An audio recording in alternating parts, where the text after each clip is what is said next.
Have you ever wondered why so many people call Lilith the first vampire?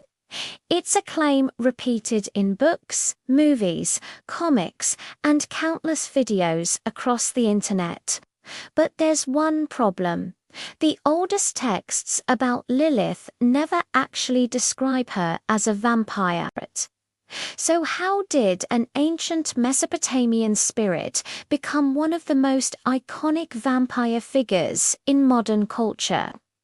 To answer that question, we need to travel back nearly 4,000 years and uncover the extraordinary evolution of one of mythology's most mysterious women.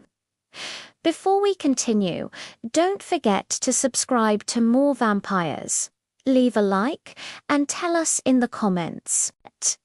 Do you believe Lilith was truly the first vampire, or is that just a modern legend? Your opinion might be part of a centuries-long debate. The story of Lilith begins long before vampires existed as we know them today. Her earliest roots can be traced to ancient Mesopotamia, where texts mention supernatural beings known as Lilichu, Ada Lili, and related spirits. These entities were associated with the night, dangerous winds, illness, seduction, and mysterious deaths. They were feared because they appeared in darkness, preyed upon vulnerable humans, and represented forces that ordinary people could neither understand nor control. While these creatures possessed frightening characteristics, they were not described as drinking blood in the way later vampire legends would. Centuries later, Lilith entered Jewish folklore in a dramatically different form. According to the medieval work known as the Alphabet of Ben Sira, she became the first wife of Adam. Unlike Eve, who was created afterward, Lilith refused to accept a subordinate position. She argued that she and Adam had been created equally and therefore neither should dominate the other. When Adam insisted, Lilith pronounced the sacred name of God and left the Garden of Eden forever. Whether historical or symbolic, this story transformed Lilith into a powerful image of rebellion, independence, and exile. After leaving Eden, the legend became much darker. Later traditions described Lilith as a demon who wandered through the night. In many accounts, she became associated with seduction, nightmares, and the theft of life force. These stories introduce traits that would sound surprisingly familiar to anyone who knows vampire folklore. This is exactly where the confusion begins. Think about the characteristics most people associate with vampires. They are creatures of the night. They possess supernatural beauty or irresistible charm. They seduce their victims before attacking. They drain blood or life energy to sustain themselves. Now, compare that list with many medieval descriptions of Lilith. She is active only after sunset. She seduces sleeping men. She is immortal. She steals vitality.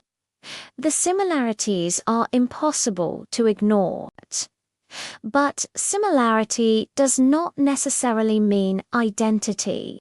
This is one of the biggest misconceptions surrounding Lilith today. The classic vampire emerged primarily from Eastern European folklore many centuries after the earliest Lilith traditions. The undead revenants of Slavic legends were corpses that returned from the grave. Lilith was never described as an undead human.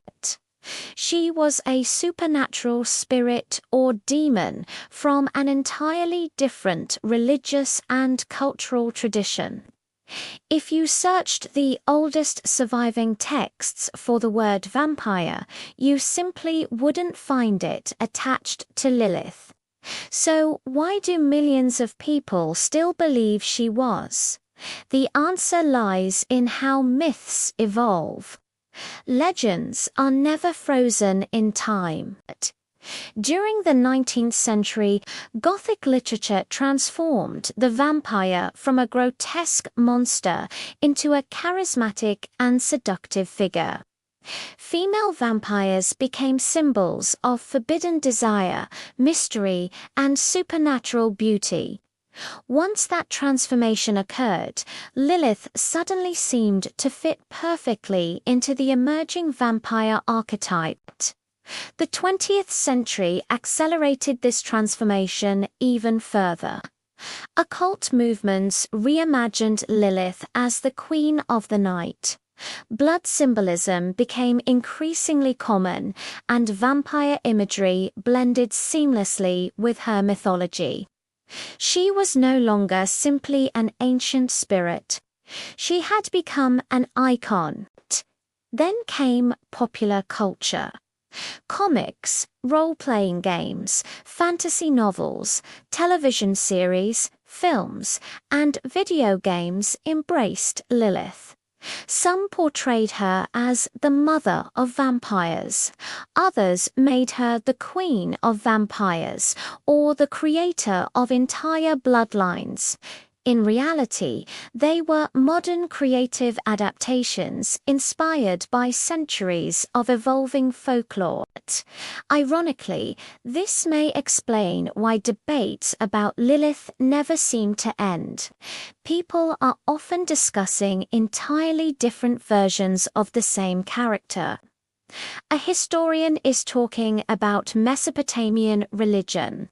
A folklorist is talking about medieval Jewish tradition. A comic book fan is talking about fictional vampire queens. None of these perspectives is necessarily describing the same Lilith. Perhaps that is precisely why she remains so fascinating. Lilith has been reinvented continuously for thousands of years. So, was Lilith really the first vampire? If we follow history alone, the answer is probably no. The oldest traditions portray her as a supernatural night spirit. But if we examine her influence on vampire mythology, she may have helped shape the very idea of what a vampire could become. Stories survive because they continue evolving. Lilith has been a demon, a rebel, a symbol of independence, and the queen of vampires. Whether accurate or not, it has become one of the most successful reinventions of any mythical figure ever created. If you enjoyed exploring one of mythology's greatest mysteries, subscribe to more vampires, leave a like, and share your thoughts below. Is Lilith truly the first vampire, or has modern culture rewritten her legend? We'd love to hear your thoughts.